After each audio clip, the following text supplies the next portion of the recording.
Muchas gracias. Sí. ¿Qué tal? Buenas. Soy David Vázquez, el presidente del Colegio de San Luis. Y en el Colegio de San Luis también hemos entrado en un proceso de reflexión en torno a los retos de la política científica en México. Y bueno, hemos esbozado algunas ideas, algunas propuestas. Yo voy por lo pronto a expresar tres de las que hemos discutido allí. Una es el tema de, efectivamente, el de la autonomía, en este caso de los centros públicos de investigación. Nos hemos preguntado mucho esa autonomía, hasta dónde ha sido efectiva y hasta dónde podemos tenerla o enfatizarla, fortalecerla aún más. Evidentemente esto involucra la libertad de investigación y hacer y promover también la autonomía de nuestra comunidad académica, es decir, investigadores, alumnos, y fortalecer las normas que nos permitan avanzar en ese tema. Por otro lado, siendo un centro de investigación dedicado a las ciencias sociales y las humanidades, también hemos discutido y nos hemos preguntado el papel de las humanidades en este desarrollo científico y en la política que se quiere impulsar desde CONACYT, partiendo desde el cambio de nombre a la institución. Y desde ese punto de vista nos parece importante que se vayan definiendo principios en ese sentido. Una inquietud de mi comunidad es que esa H no se convierta en una H muda, sino que efectivamente exista una transversalidad y apoyos importantes para el desarrollo de las humanidades en México, ¿no? Y por último, el tercer punto es que es muy importante que la política científica reconozca los fuertes desequilibrios regionales que hay en México, y desde ese punto de vista los centros públicos de investigación de alguna manera muestran eso, ¿no? Las diferentes edades que tienen los centros, los diferentes figuras jurídicas, los diferentes presupuestos, y creo que lo que es importante es ir impulsando mecanismos que en primer lugar reconozcan esas diferencias y en segundo lugar pues promuevan el impulso a los centros que están más o menos débiles, pero que en todos casos tienen una importante presencia e impacto e interrelación en las regiones en las que están inmersos. Gracias. Sí, muchas gracias.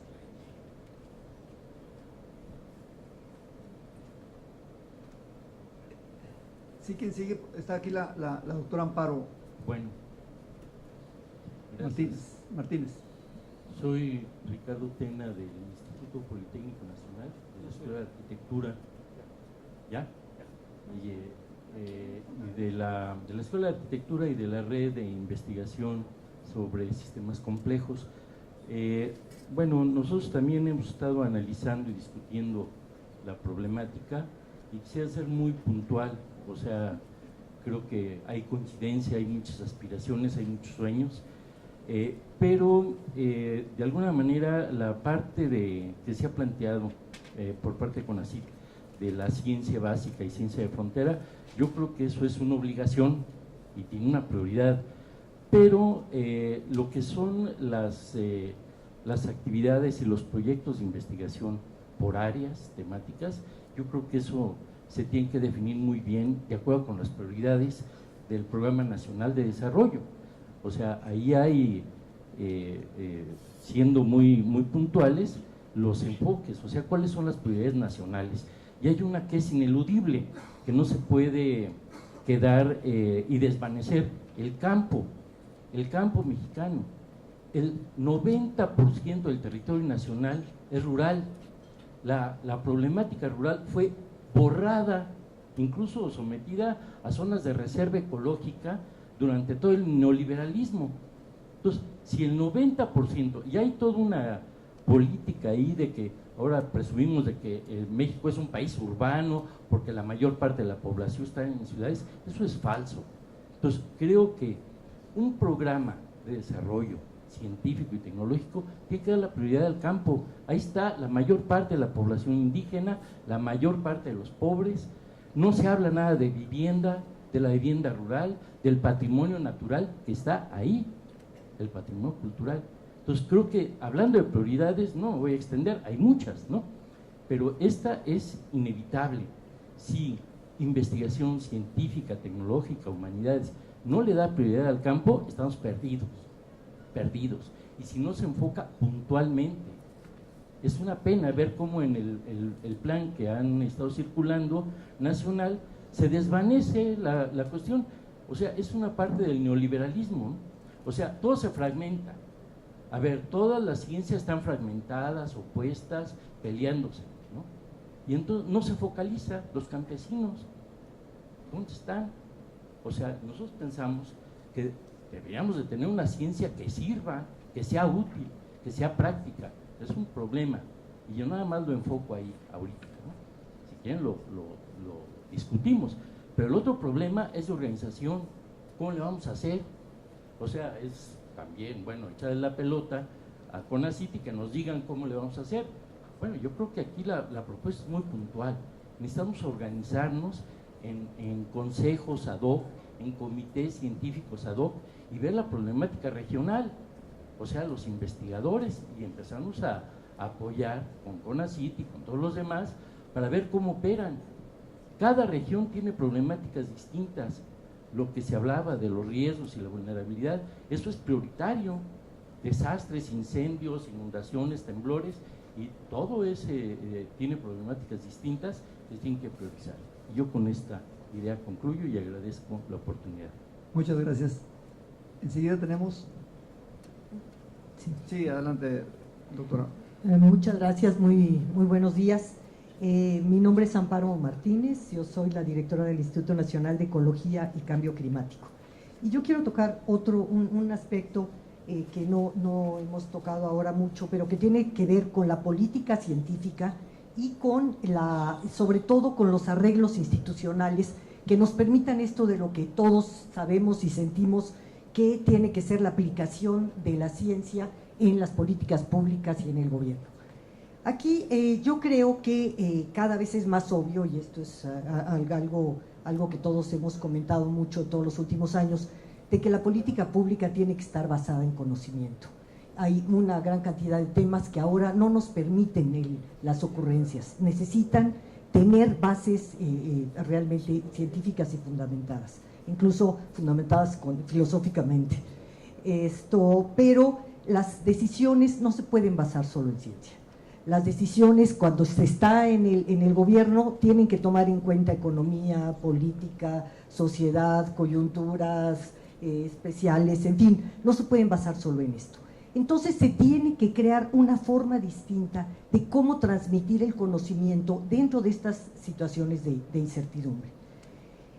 Yo creo que sí nos quejamos mucho de que no siempre se toman en cuenta las cuestiones del conocimiento para la política, pero lo cierto es que tampoco hemos creado los mecanismos de transmisión más adecuados para ello, al menos que sean sistemáticos, que sean oportunos, que sean congruentes, porque pues tenemos un arreglo institucional de la ciencia que no ayuda mucho a ello. Yo lo que quiero proponer rápidamente es que nos fijemos un poco más en cuáles pueden ser esos mecanismos que nos acerquen. Yo que quiero mencionar algunos, por ejemplo, y uno es el que he estado involucrada en los últimos años y me ha permitido conocer las dos partes de la ecuación. He estado en la parte como académica, como científica, y estar ahora en el gobierno y en la política pública. Y me doy cuenta que hay una diferencia fundamental entre la actividad científica y la actividad científica en instancias de toma de decisiones. Y yo diría que básicamente es la palabra más adecuada sería timing, pero en español es de que es el tiempo en el que se necesita tomar las decisiones. Entonces, en el que no necesariamente se pueden desarrollar una gran cantidad de conocimientos, sino que se tienen que tomar los que están, integrarlos, discutirlos, tal vez tomar de distintas disciplinas, casi siempre, para poder integrar algo que pueda ser utilizado y aplicado en ese momento. O sea, no cada disciplina puede ir en una línea recta hasta su aplicación. Entonces, esto requiere instituciones que sean tal vez instituciones puente. Y estos no son los centros CONACYT, no me refiero a ellos, esos son centros de investigación como tal, sino a instituciones de investigación del Estado, que sean centros de investigación del Estado, cualquiera que sea el gobierno, en donde pueda haber esta integración, esta búsqueda, esta acumulación de los conocimientos de esa rama que le toque, para poderla utilizar integrando junto con otros cuando haya que tomar alguna decisión. Y siempre, por supuesto, con una gran relación con los generadores de esta información científica. En ese sentido, creo que los institutos con los que estamos probando, ahora hay muchos institutos de investigación del Estado, el INEC, el INTA, la CONABIO, yo hablo de los del sector ambiental sobre todo, pero hay en todas las áreas, dan la posibilidad precisamente de esta integración. También la generación de posgrados transversales basados en problemáticas específicas, me parece que sería muy adecuado para podernos ayudar en el avance. También nosotros hemos insistido mucho desde el INEC en la posibilidad de que se hagan sabáticos en estos institutos de investigación del Estado, de manera que los investigadores se empapen del tipo de preguntas que se tiene cuando se está en la administración pública y aprendan también a ayudar a resolverlas, y que los servidores públicos se empapen de la forma de análisis de quienes trabajan en su mayor parte del tiempo en la ciencia. Esto creo que ayudaría mucho a mejorar nuestra gestión pública y a que se tomaran de una manera mucho más pensada y fundamentada las decisiones. En ese sentido, por supuesto, y hablando de todo esto que se ha comentado, de que dónde se van a trabajar, yo creo que todos cada vez estamos más claros que no podemos seguir produciendo científicos para que sigan solamente en las universidades. Necesitamos que en todos los centros se tomen decisiones públicos y privados, haya científicos, servidores públicos en el gobierno que tengan una mejor formación para su materia, que tengan una mucho mejor formación y que además tengan la posibilidad de irse actualizando. Y esto se haría muy bien con estos sabáticos, por ejemplo, de quienes siguen en la academia, pero pueden ir a ayudar a sus colegas de los institutos a la actualización. Finalmente, otro punto es que la política científica debe de ser muy dinámica, sobre todo en temas ambientales, en temas, bueno, evidentemente como del que yo provengo, que es el de cambio climático, porque la política científica pues tiene que responder a situaciones dinámicas, a situaciones que nos están presentando nuevos paradigmas, nuevos panoramas y pues que tienen que estar acorde con la realidad planetaria. En ese sentido, me parece que es muy adecuado el que se esté hablando ahora de que nos agrupemos en torno a la Agenda 2030, a los Objetivos de Desarrollo Sustentable, entre los cuales está cambio climático, porque me parece que son un gran paraguas temático para todas las áreas en donde podemos trabajar. Siempre hay alguna donde pueda estar trabajando en términos de política hacia la sociedad, de políticas científicas hacia la sociedad, en alguno de estos grandes problemas. Entonces, yo creo que no solamente es un problema de decir que la ciencia es importante y que se tiene que aplicar, sino que hay que hacer los arreglos adecuados y tener la política adecuada para que esto se pueda realizar. Las instituciones dedicadas a esto y el que formemos a los científicos para que sepa, tal vez en alguna parte de su vida científica hacen algo que no se puede aplicar de momento, pero en otra van y aprenden y tal vez eso les retroalimenta para después generar más conocimientos aplicables o útiles en lo inmediato, puede ser un buen estímulo, sin dejar nunca de apoyar a la ciencia de más largo plazo, por supuesto. Muchas gracias. Muchas gracias, doctora. El doctor Concheiro. No, perdón. Bueno, rápidamente, perdón. Perdón. Una disculpa, muchísimas gracias por la invitación. Estamos, ya vieron ustedes, en lo del artículo 3º de la Constitución, el cambio radical que hay en la perspectiva de por dónde debe ir el conjunto de la educación en México. Yo saludo este foro, creo que es fundamental venir trabajando juntos. Se trata no solamente de un nuevo CONACYT, sino también de nuevas instituciones de educación superior. Y esto lo digo así no solamente porque la inmensa mayoría de la investigación se hace en estas instituciones, sino fundamentalmente porque la relación con la sociedad, el compromiso básico con la sociedad debe de ser renovado. Hay que reconocer que todos los sistemas de meritocracia, la construcción que hemos tenido en los últimos años de una casta de investigadores, de una casta de académicos, hoy se contrasta con nuestra relación con los grandes problemas nacionales. Decirlo es fuerte, es muy, digamos, duro y directo plantearnos la situación de tierra arrasada que nos encontramos, tanto en ciencia y tecnología. Con todo lo que hemos hecho, la condición no es la esperada, y tampoco en términos de educación superior. Eso nos compromete, creemos que tenemos que ir más allá. Ustedes han oído hablar de las universidades en crisis, de cómo estas universidades han entrado en una situación casi de, digamos, emergencia total, pero resulta que a fin de este año las proyecciones nos llevan a incorporar 5 nuevas universidades. Estamos en un proceso no solo de transparencia, sino de reestructuración general de nuestras instituciones, y en eso tenemos que ir de la mano con el nuevo CONACYT. Sí, para nosotros es esencial, no podemos separar ambas cosas, y en ello dejamos nuestro compromiso también aquí para el Plan Nacional de Desarrollo, que aquí se arranca parte de esta discusión. Efectivamente tenemos que traducir las líneas básicas de convergencia y de trabajo interinstitucional.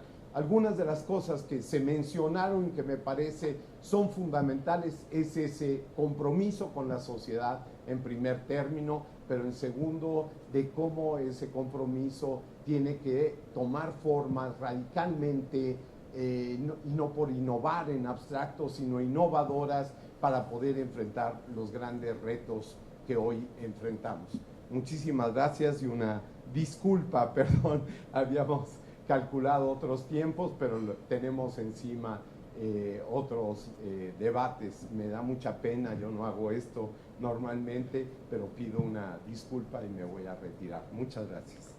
Muchas gracias al subsecretario de Educación Superior de la Secretaría de Educación Pública. Muy bien, vamos a ir cerrando, si les parece, 2 participaciones más, porque está la siguiente mesa, que ya están aquí los ponentes, si son tan amables. Las personas que siguen, ¿sí? Sí, rápidamente, muchas gracias por la invitación a la directora del CONACYT. Mi nombre es Francisco Herrera Tapia, soy investigador y director del Instituto de Ciencias Agropecuarias y Rurales de la Universidad Autónoma del Estado de México. Creo que quienes nos hemos formado desde el preescolar hasta el doctorado en instituciones públicas, pues sabemos y somos conscientes que nos debemos a la sociedad. En ese sentido, somos unos privilegiados de disfrutar de un conocimiento científico que nos permite ahora tener un rol importante dentro de la sociedad. Y es ahí donde quisiera comentar y decir que para México es muy importante el rol que debemos desempeñar los investigadores e investigadoras de cara a la sociedad, una ciencia con y para la sociedad. Eso implica pues tener un mayor acercamiento, una mayor horizontalidad hacia la sociedad, una mayor humildad de relacionamiento hacia esos conocimientos que están en la sociedad. Por lo cual pues yo también me sumo a la idea de que el Sistema Nacional de Investigadores tenga una mayor conectividad con la sociedad, y en ese sentido la alineación de los subsidios hacia la investigación también respondan en esa línea. No solamente la generación del conocimiento, sino también la transferencia, el diálogo de esos conocimientos debe tener un reconocimiento a nivel del SNI, para poder hacer ese movimiento que comentaba el doctor Merino de salir un poco más de los cubículos. Creo que es muy importante eso. Otro tema que me parece importante es el tema de las publicaciones y de los papers en el tema del JCR, y también la disyuntiva y el debate hacia el conocimiento abierto. Creo que es algo que el CONACYT debe de revisar en términos de cómo apostar por un conocimiento abierto de calidad y poner una postura de cara al tema de el JCR en específico. Eso es en cuanto al tema del SNI que quería comentar. Tengo otro tema que tiene que ver con la interdisciplinariedad, el tema de la transdisciplinaridad que se relaciona con lo que ya había comentado, de un mejor relacionamiento hacia otros saberes y esa interacción hacia los territorios. Esto es una postura muy importante en la medida que si se asume un enfoque territorial por parte del CONACYT, eso beneficiará al desarrollo de las regiones, especialmente aquellas que se encuentran en una situación de marginación, como son especialmente las rurales, y como ya comentaban aquí hace un momento, es el gran territorio nacional, se compone prioritariamente por zonas rurales, por la propiedad social, por los ejidos, por las comunidades, y eso no hay que perder de vista. De allí vienen los recursos naturales con los que se sostienen muchas veces estas ciudades, los servicios ambientales, el agua, etcétera. Y finalmente quisiera pues abogar también en ese sentido porque nuestros estudiantes, en este caso de maestría, doctorado, adheridos al Programa Nacional de Posgrados de Calidad, pues sí, tengan ese impulso necesario para que haya mejores condiciones laborales de ese talento humano que tenemos en México y que no es posible que se esté yendo a otras latitudes por la falta de oportunidades en México. Muchas gracias.